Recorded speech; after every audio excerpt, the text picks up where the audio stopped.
So with 92 entries for the Ozark Golf Cars USRA B mods, now 12 have already been finalized for the main event coming up on Saturday.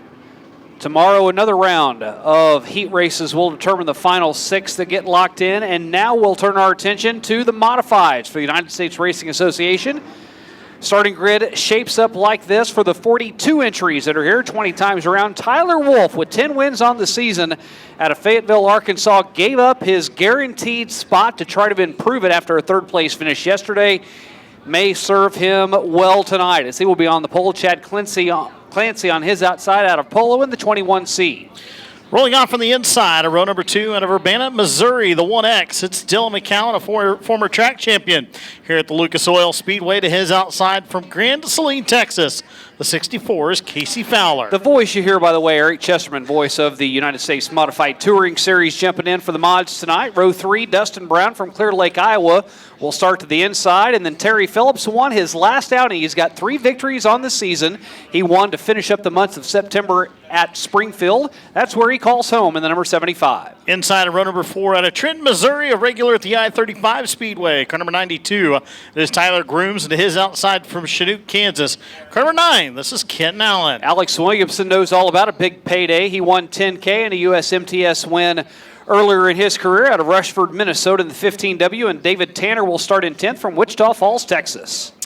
This year's Humboldt Speedway track champion out of Chinook, Kansas. The 127 is Peyton Phillips, and to his outside from Bates City, Missouri, the 73B is Shad Batter. Roy Long's out of Stillwell, Oklahoma in the number 17. He will start inside row number 7. And the 9-time champ from Omega, Kansas in the 24C, that's Brandon Conkright. Coachella, California's Randy Brown in the 16B rolls off on the inside of row number 8 to his outside from Chillicothe, Missouri.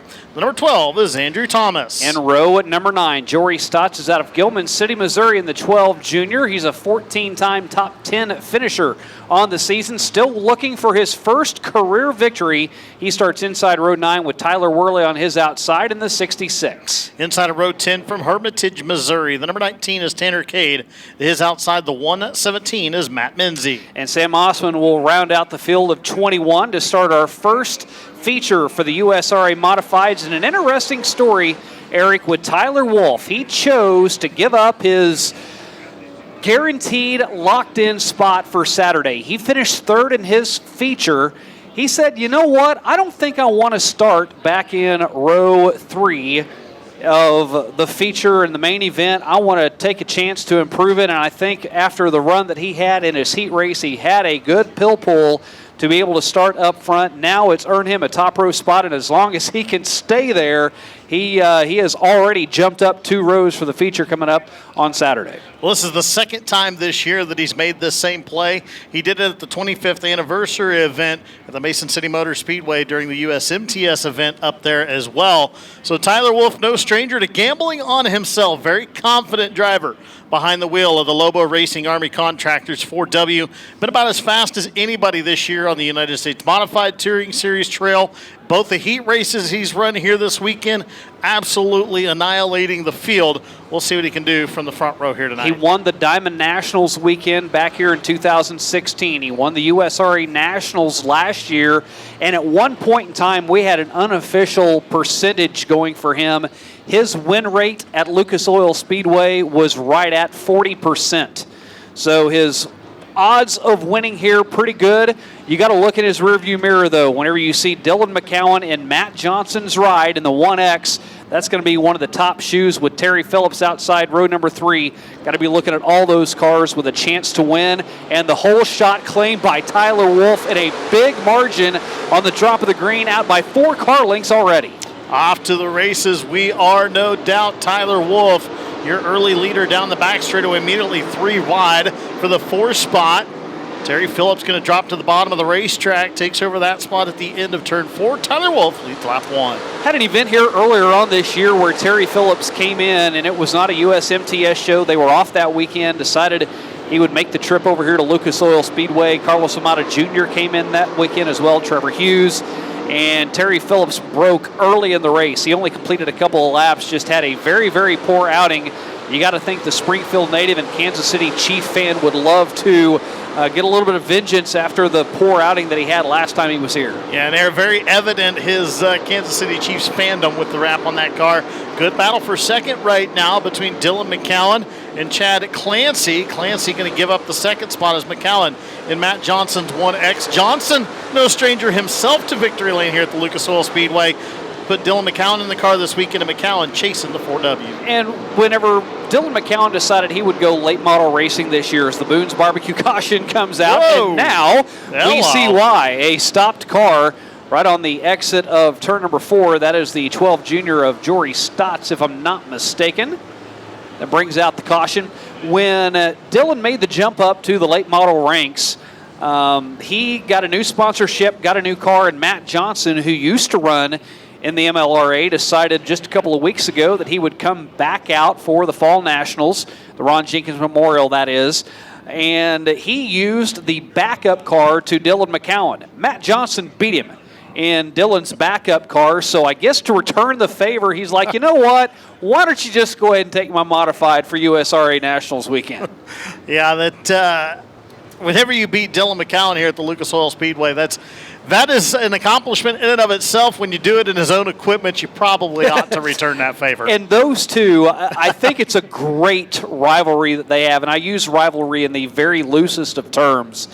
It seemed like in the big shows, the big events over the last few years, they would finish 1-2, not necessarily in the same order every single time. So they've got a great relationship working, and right now Tyler Wolff has got things locked and loaded. 3 laps down, 17 to go. He's led all of them so far after starting on the pole, but after the restart, Dylan McCowan now right on his back bumper as they shoot off at turn 2. Chad Clancy going to challenge to the right side of the 1X, back into turns 3 and 4. McCowan will select the bottom part of the racetrack, patiently following that 4W. Clancy trying to find a way back around the outside of Dylan McCowan. Chad Clancy, Mr. Smooth, a 6-time winner this year.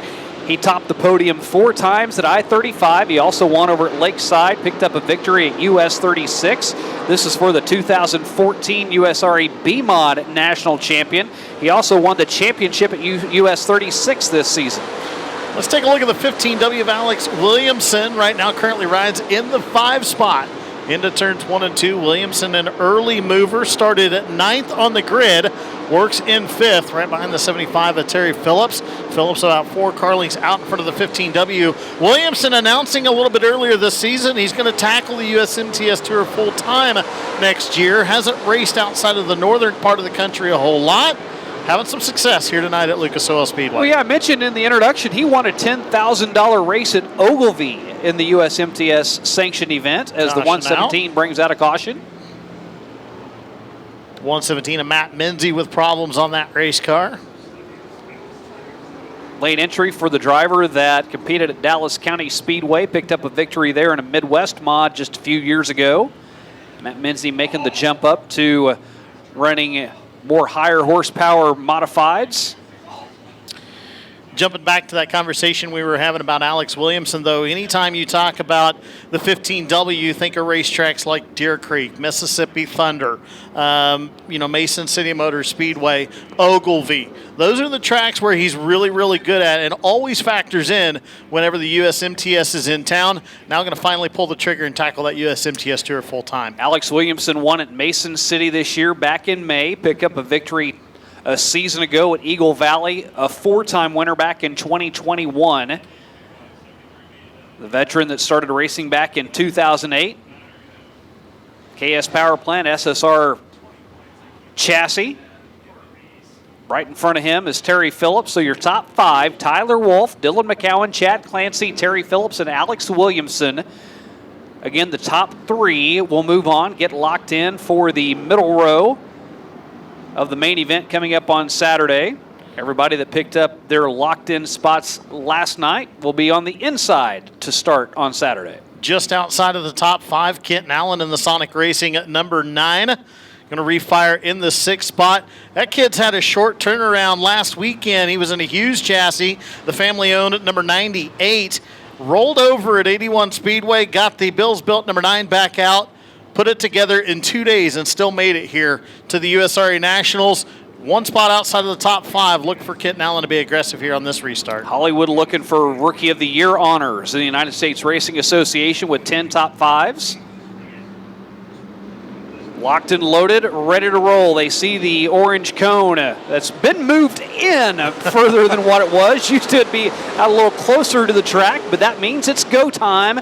And Tyler Wolf shoots out to another early lead as Chad Clancy now side by side with Dylan McCowan. It's go time, and Tyler Wolf wasted no time. Clancy trying to take the battle back to the 1X once again. McCowan better off the bottom of the speedway. Now behind him, Williamson trying to do battle with the 75 of Phillips as we got problems on the front straightaway for the 64. I believe that's Casey Fowler out of Grand Saline, Texas. Yeah, he will spin. He's off the surface. We stay green as he keeps it under power, moves it a little further in to get out of the racing groove. Another look at Williamson high off the turf over in turn at number 4. He's going to rim ride around the top of 1 and 2 as well. He's finding some traction, and as he comes off of 2, you see that lead that Terry Phillips has over him get smaller and smaller. 2 distinctly different lines, Eric, between one end of the track and the other. He goes topside over in 1 and 2, hugs the bottom in 3 and 4. Yeah, Williamson, usually a guy that finds the top side of the racetrack. Back home, wherever he's at, if there's anything around the top side of the speedway, you can usually find the Iceman Williamson up top. High, wide, and handsome now. Whoa, jams the brakes. Got to the left rear quarter panel of the 75 of Phillips. Phillips came down the racetrack, so Williamson having to jam the brakes so both can race back into 1 and 2. Tyler Wolf's lead now a full second over Dylan McCowan as he is starting to check out in that 4W. Dylan McCowan will try to reel him in as he now enters the picture, carrying that Sonic sponsorship that he was able to pick up towards the end of the year. Got a brand new paint scheme on his late model, and it just so happens the Sonic colors the same as what Matt Johnson flies every single week that he brings his modified out. You know, for a race car that doesn't have any wild graphics on it, for a plain red car, that's a very iconic car here around the Lucas Oil Speedway. Dylan McCowan giving it a ride here tonight, trying to chase down the 4W of Wolf. It looks like the gap is closed a little bit. 4 car lengths down the back straightaway as they hustle back into turns 3 and 4. It was a second advantage for Tyler Wolf. Now it's 0.7. This time by, we'll see if Dylan McCowan is eaten into it anymore, and it stays just about the same at a 0.69 advantage that Wolf has over McCowan. Good little battle brewing right now into turns 1 and 2 outside of your top 5. That's for 7th and 8th between Kenton Allen and Dustin Brown. Brown to the outside of Kenton Allen into turns 3 and 4 the last time by. Going to try it again as Kenton tiptoeing around the bottom. You see it on your screen now. Kenton about a car length in front of Brown, but Brown eats that gap up down the straightaway back into 1 and 2. Downtown Dustin Brown was the champ at Mason City back in 2010. He was the I-35 Rookie of the Year that year, won the championship. So he has a lot of accolades to his credit out of Clear Lake, Iowa. The 35-year-old still looking for his first win of the year. Of course, Kenton Allen, known for his accolades behind the wheel of a B-Mod, his first full year behind the wheel of an A-Mod, leading the Rookie of the Year points for the USRA Modifieds, as you mentioned, trying to see if he can cement that lead here tonight as you're watching now the 4W of Wolf on your screen, the 1X of Dylan McCowan trying desperately to close the gap, but Wolf having none of it. And that should be the last lap car that they will have to tend with, as the next grouping of lapped cars is about a half a lap ahead. So Tyler Wolf, if he can continue to maintain that lead that he has over Dylan McCowan right now, as the lap car did actually get up, and that broke the momentum that Dylan McCowan had, and that's going to let Tyler Wolf sprint out and nearly double the advantage that he had the last lap around over Dylan. With 2 laps to go, Wolf streaks underneath the flag stand back into turns 1 and 2. Second, the 1X of Dylan McCowan, the other car that's going to try to lock himself in tonight, as well as the 21 of Chad Clancy still running in third. 75 of Terry Phillips, 1 spot out of that lock-in right now, and the 15W of Alex Williamson rounds out your top 5. Shane, 1 lap to go. One more time around for Tyler Wolf, with there being 2 features in the modifieds. If you finish third, that puts you back starting in row 5 or 6. You finish first, it puts you on one of the first 2 rows. That's where Tyler Wolf will be on Saturday night. He decided not to take in the locked spot, take his chances tonight, and the chance paid off. He will win over Dylan McCowan, Chad Clancy in third, TP over in Springfield. Terry Phillips comes home in 4th, and Alex Williamson in 5th. A gutsy move for Tyler Wolf, but he played his cards right, and the 4W hits victory lane.